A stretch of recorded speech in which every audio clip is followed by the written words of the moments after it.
tell you a story from Singapore.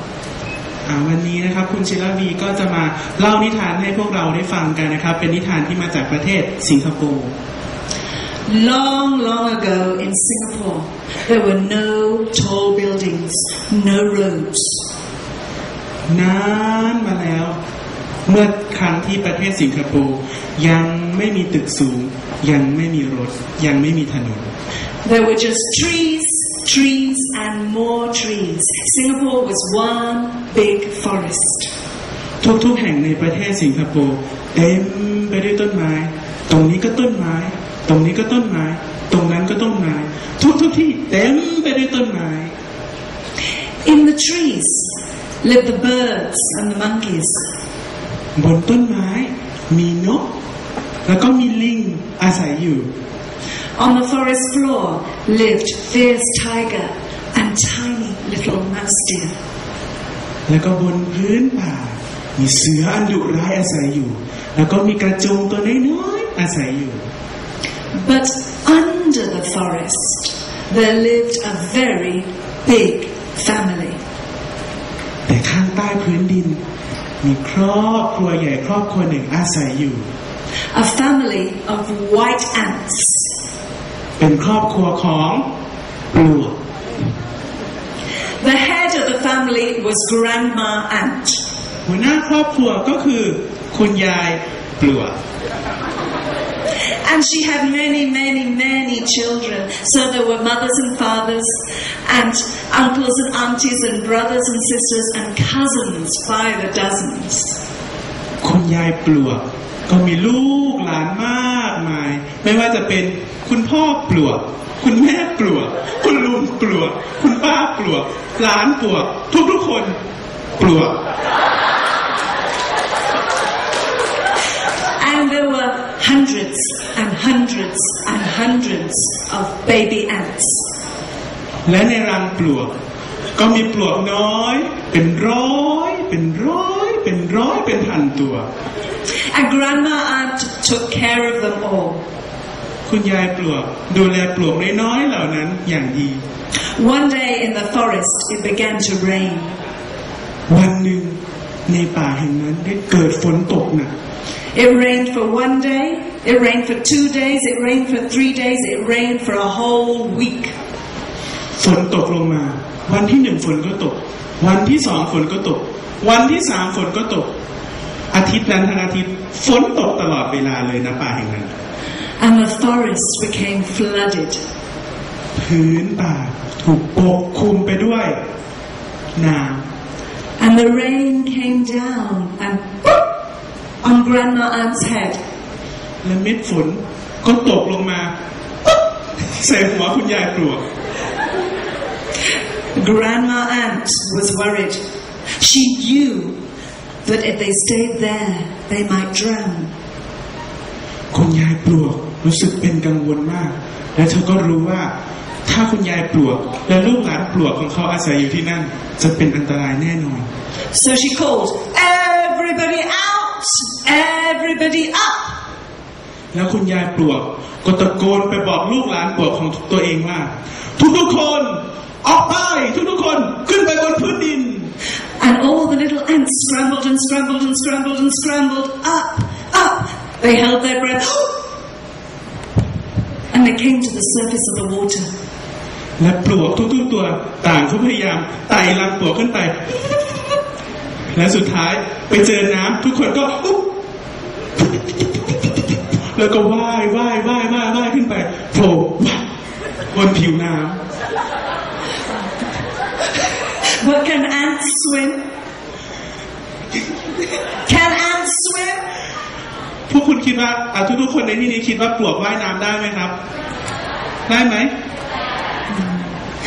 They could not swim well, so they grabbed onto twigs that floated on top of the water. They climbed onto leaves that floated on top of the water. พวกเรานั้นว่ายน้ำได้แต่ว่าว่ายไม่ค่อยแข็งก็เลยเกาะบนกิ่งไม้แล้วก็ลอยตุ๊บป่องแล้วก็บางตัวก็เกาะบนใบไม้แล้วก็ลอยตุ๊บป่องเช่นเดียวกัน They were all safe. ปลวกทุกตัวปลอดภัย But the little baby ants were very small. แต่ปลวกน้อยตัวนึง They were not strong. เขาไม่แข็งแรง And they kept falling in the water. แล้วปลวกน้อยตัวนั้นก็ตกลงไปในน้ำจ๊อก And so the other ants had to pull them up. แล้วปลวกทุกๆตัวก็มุดแล้วก็ดึงปลวกน้อยขึ้นมา And soon it was pull, pull, pull, pull, pull, pull, pull, pull. แล้วปลวกทุกตัวก็มุดลงไปในน้ำพร้อมกันนะครับมุดดึงมุดดึงมุดดึงมุดดึง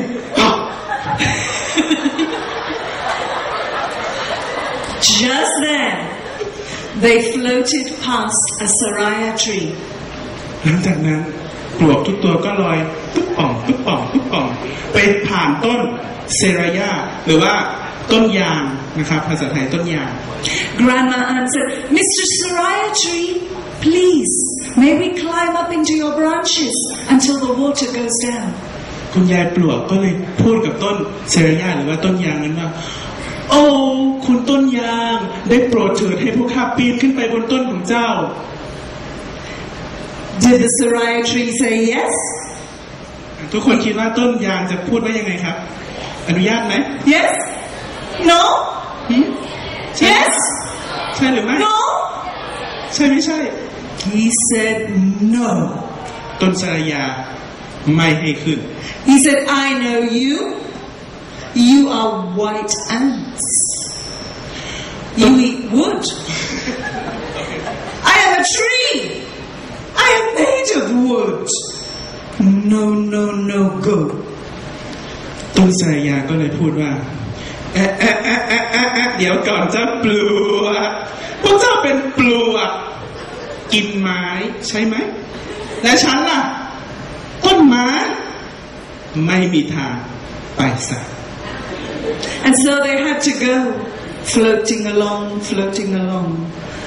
และปลวกเหล่านั้นก็จะต้องลอยตุ๊บป่องตุ๊บป่องตุ๊บป่องต่อไป And the little ants kept falling in the water. Pull, pull, pull, pull, pull, pull, pull, pull, pull. และขณะลอยอยู่นั้นเองปลวกน้อยตัวเดิมก็ตกจ๊อกลงไปในน้ำอีกครั้งหนึ่งแล้วปลวกทุกตัวก็มุดดึงมุดดึงมุดดึงมุดดึง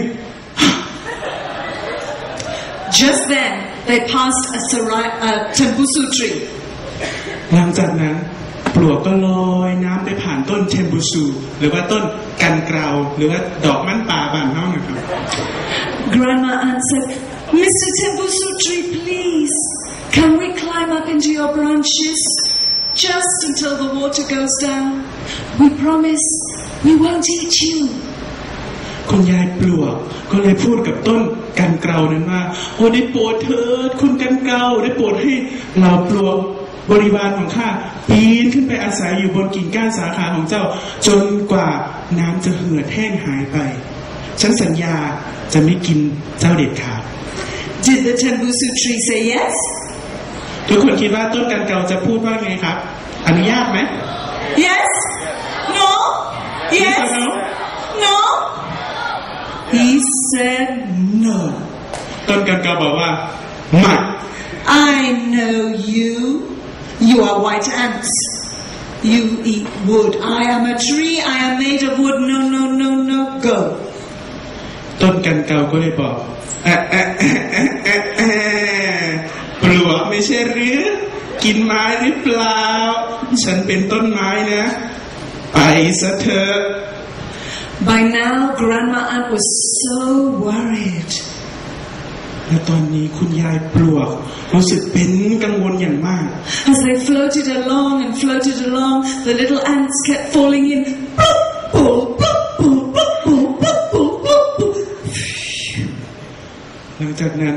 ปลวกทุกตัวก็ลอยตุ๊บป่องตุ๊บป่องตุ๊บป่องตุ๊บป่องต่อไปและอีเจ้าปลวกน้อยตัวนั้นก็ตกลงไปในน้ำอีกครั้งหนึ่งจ๊อกแล้วปลวกทุกตัวก็มุดดึงมุดดึงมุดดึงมุดดึง As they they came to a chengal tree. และสุดท้ายพวกก็ลอยผ่านไปที่ต้นเชงเกิล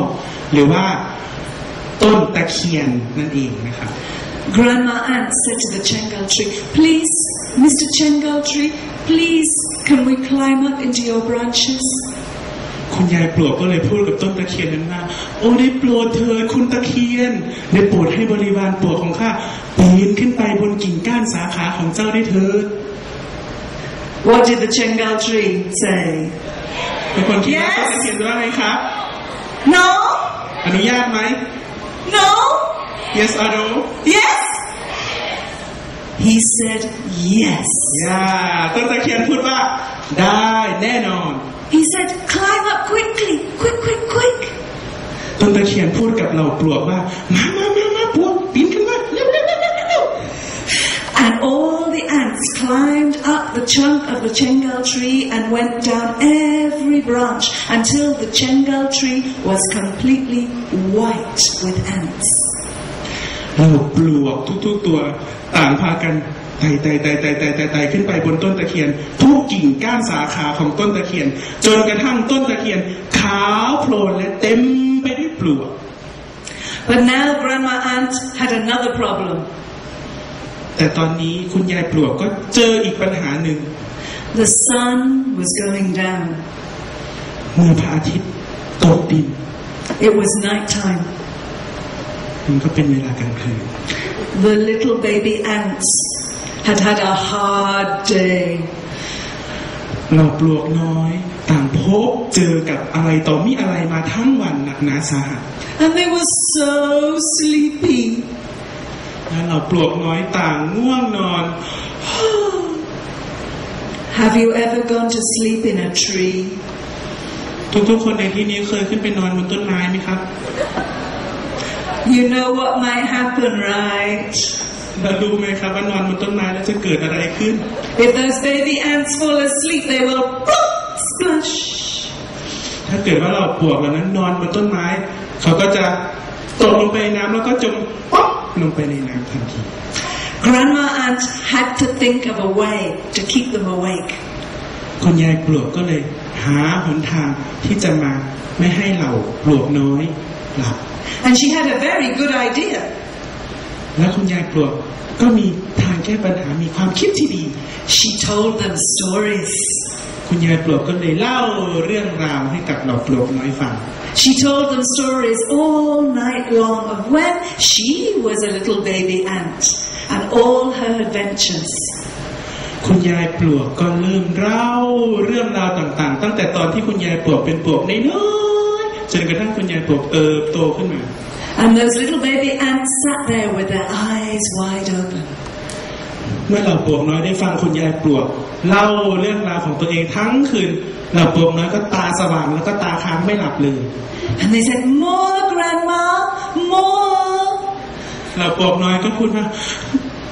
เอาอีกคุณยายปลวกเอาอีกสนุกคุณยายเอาอีก She told stories all night long. คุณยายปลวกก็เล่าเรื่องราวไปตลอดทั้งคืน And when the sun came up in the morning, เช้าวันต่อมาพระอาทิตย์ก็ขึ้นสู่บนฟ้า one little ant looked down. ปลวกน้อยตัวหนึ่งก้มมองไปบนพื้นดิน And said, "Oh!" แล้วก็พูดว่าโอ้ What did she see?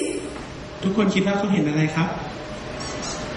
The water had gone down. ใช่น้ำได้แห้งเหือดไปหมดแล้ว It was safe to go down the tree. และตอนนี้ก็เป็นเวลาที่ปลอดภัยที่จะลงไปจากต้นไม้ And all those ants went down the chengal tree, ready to go and build themselves a new house under the forest.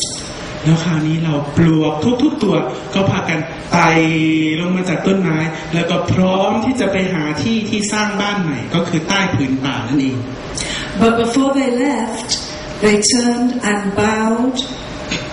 to the chengal tree and said, "Thank you." และก่อนที่เราปลวกจะพากันไปหาที่จะสร้างบ้านใหม่ใต้พื้นดินนั้นพวกเขาก็ไม่ลืมที่จะกล่าวขอบคุณกับต้นตะเคียน And Grandma Ant said, "You have saved our lives. Thank you.